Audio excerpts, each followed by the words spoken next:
Simba-simbangil agya pong kagbatasan, nastangil ara. Mao man dyan ay mong isulti para dili ko makaparayag pangalagad sa Ginoo. Igsuon walay tawo nga nagasimba nga perpekto na. Dili gyud ka makita igsuon og tawo nga nagasimba unya perpekto na sila. Kana tungod igsuon samtang naapa kita dinhi sa kalibutan, samtang naapa kita nining lawasa, dili gyud ta mahimong perpekto igsuon. Mahingpit lang ta igsuon sa pagbalik ni Jesus Christ sa panahon nga bag-ohon na niya atong lawas na natay ginatawag nga glorified body igsuon kung makalahutay gyud ta hangtod sa pagbalik sa Ginoo. Apan igsuon kung kita nagasimba, ang ayan lang igsuon nga makita ka nato ang kabaguhan. Dili man ta perpekto igsuon apan maningkamot ta nga kahimutan ta sa Ginoo. Kahimutan ta niya diha sa iyang atubangan igsuon.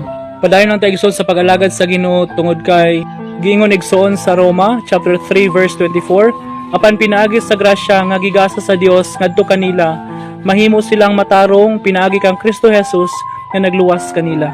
Apan igsuon agi tawo nga nagsigi og simba, apan wala gyud kabaguhan sa iyang kagalingon.